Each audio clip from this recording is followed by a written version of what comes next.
Figure it out. Hello, this is Adam Koralik with Flying and Eating. Today, let's go somewhere and do something, and make sure to like, comment, and subscribe. Hey guys, it's Adam here. In today's adventure, the girlfriend and I right there are going to be heading back to Puerto Rico. Which there's a reason that it's not synced up. That's intentional. So basically, here's what happened. We went to Puerto Rico. We did the 4 episodes. You guys would have seen that, hopefully. And then we came back. I actually took a trip up to Milwaukee, which I have not even shown you guys the footage of that yet. When we got back, the plan was to go somewhere else, but, I asked the girlfriend, where do you want to go? And ultimately she's like, I kind of want to go back to Puerto Rico. And so that's what we did. If you're not familiar, Puerto Rico is a U.S. Territory in the Caribbean. You should be, though, because hopefully you saw the other episodes. But maybe I'll elaborate more on that later. But ultimately, yeah, that's what we did. So in this trip, originally I was going to plan it out more like the normal style of videos, but our plans got kind of screwed up. I was supposed to go down to Ponce, which is another city in the south of the island, and my girlfriend was supposed to go off with her friends. Unfortunately, in both cases, our plans fell apart, so we were kind of there by ourselves for the week, and ultimately that just left us kind of in the exact same place we were before, which you guys will see. But yeah, as far as the actual original security process, getting through O'Hare, all that stuff was good. Went to the club lounge, that's why you guys saw some food there, caught the flight, and yeah, here we are already back in San Juan. A little weird to be back here like 2 weeks after we had just left it, but at the same time, not a complaint. It's a very cool place. This time we had learned some lessons though. So you can see there that it offers rideshare. Now, technically, as we knew before, Uber does exist in Puerto Rico. However, it's really kind of limited to just the San Juan area. And then more specifically, it seems to really be only efficient around the airport. That's where the majority of drivers were. However, now that we knew the layout a little bit better, we actually decided to get the Uber instead of renting a car, which was a much better plan. It only cost us like $8 to get from the airport over to the hotel, and ultimately it would only cost like $6 to get back. We even ended up staying at the Mar del Norte again, which huge shout out to them. That is a great little gem of a hotel. It's like kind of off the beaten path, and it's over this little bridge, so the price is like half of what everything else is, but the rooms are really nice. The lady who runs it is fantastic. And you have very quick and easy access to the beach. You just have to like walk over this bridge. So we ended up doing that a lot. Also, we weren't technically in San Juan, which was a mistake I made originally. We were technically in a city called Carolina. The border between them is like down the street. It's just we happen to be on the Carolina side of the street. When we first got there, though, we hit up this place called Corcea. This was a restaurant we had walked past a couple of times on our first trip there, but we had never gone inside. This time we were like, let's do some new places. Let's try some different stuff. This place, unfortunately, set the bar way too high for us because, the food was expensive, but the food was also phenomenal. We were so happy with what we ended up getting. We both ended up getting churrasco steaks, as you can see there on the left. And then I got this beans and rice. It's got a very specific word. It's it starts with an M. I can't pronounce it. But that was, I've never had the best beans and rice in my life. This place officially takes that title. If you ever ask me where the best beans and rice is, it's that place, Corcea in San Juan, Puerto Rico, or technically Carolina. And the girlfriend got amarillos, which are like the fried plantains as you saw there. I highly recommend that place. The food was fantastic. Yes, it's expensive, but very, very good.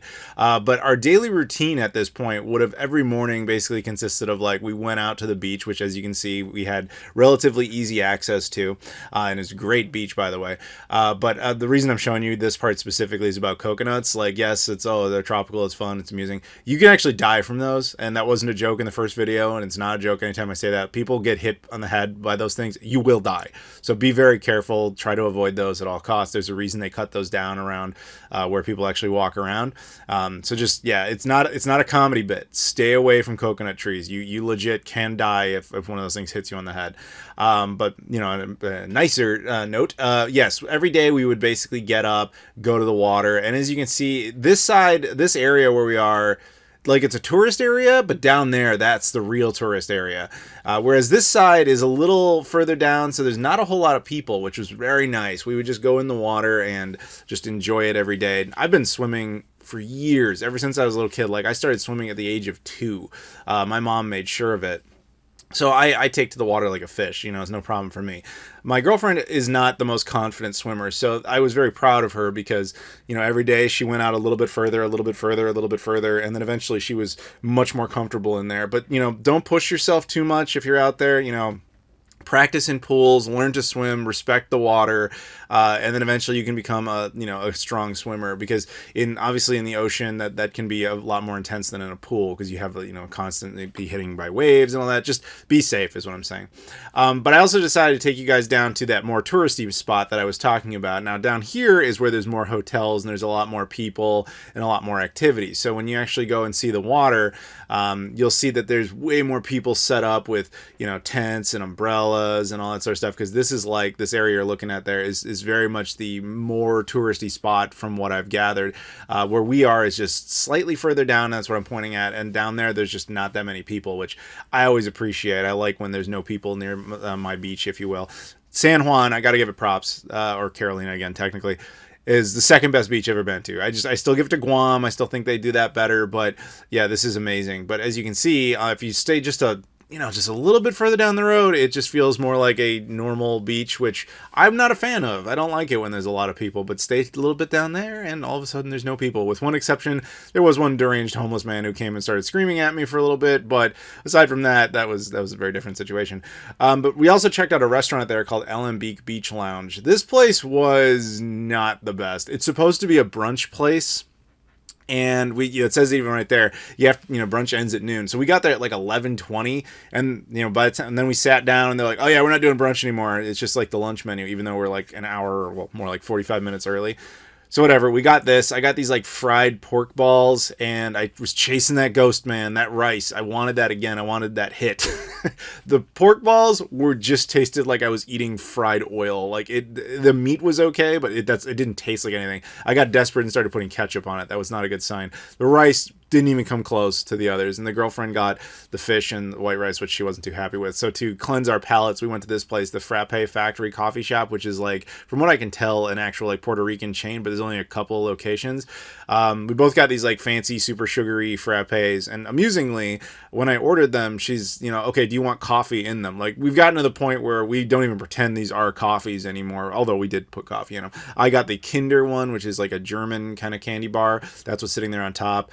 And then she got the Ferrero shortcake, which is like strawberry shortcake with a Ferrero Rocher on it. We were both pretty happy with those decisions. Not good for you, obviously. It comes complete with the candy bar as well as diabetes, but it was great little experience. But I meshed it all together. It melted a lot, and sugary good times were had by all. But yeah, it is fundamentally funny that despite it being a coffee place, they've almost entirely eliminated the coffee. But I would say check it out if you just need that hit of some sort of coffee-like thing.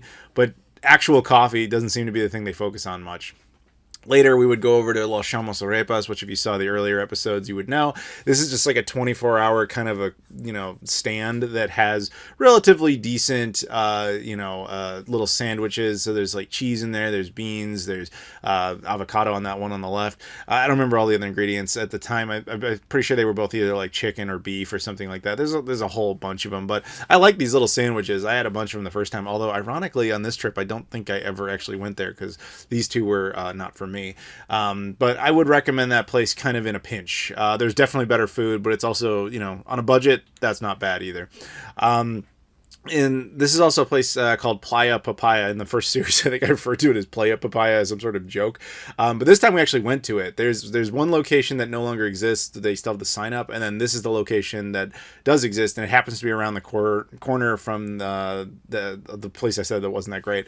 I already forgot the name.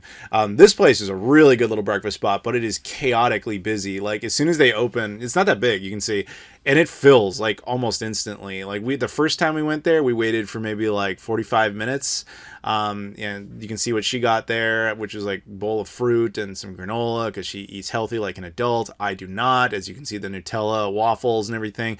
This place was so good that we ultimately would come here a second time, and just for the purposes of the video being efficient, I've decided to kind of group every time we went to a restaurant. I just put all the meals together. So right here is actually the second time we went, which happened to be our last meal there. So another bowl of fruit and granola because, again, responsible adult. And then me, who is not. We got Banana Foster's French toast with whipped cream, blueberries. You can see it oozing there. It's great. Strawberries and and all sorts of fatness. We also went to this place called Marina Bistro Bar. This place is near Los Chamos Arepas, but it's kind of a hidden gem because it's next to like a dispensary. And the whole area looks a little seedy, but as you can see, the restaurant itself is super nice. It even has one of those like buzzing doors where they have to like let you in and everything. This place was really cool. And we got empanadas. Those were great. We would ultimately come back and just get a couple orders of empanadas to go. This was like a fried empanada type of thing that had octopus in it. More of that rice. Telling you I'm chasing that. And the fried plantains. I remember thinking that the empanadas were really good. They were pulled pork, but they needed barbecue sauce. But that's just because I've been to Kansas City too many times recently. But that place was really good. I would recommend going there again. So at this point, I felt like going out and doing something and accomplishing something. And I wanted to go get, I don't remember what I wanted specifically. It was something dumb like bug spray or lotions or something like that. I don't remember what it was. Or suntan lotion, something like that. Yeah, it was suntan lotion.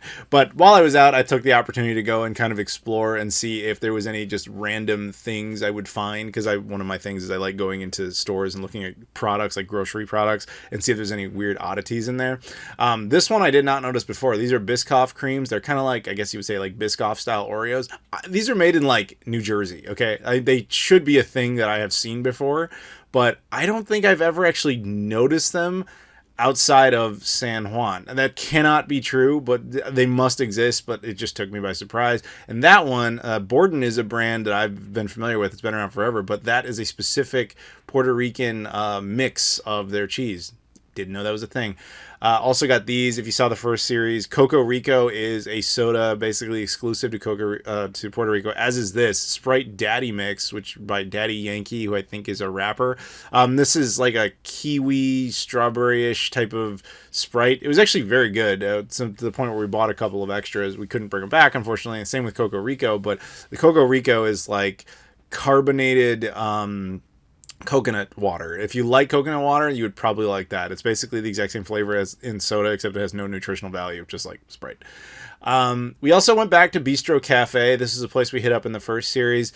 This place is constantly loud, constantly busy, constantly slow, but the food portions typically are exorbitant, and as you can see, that's very the drink is very decorative, and the food is always like huge.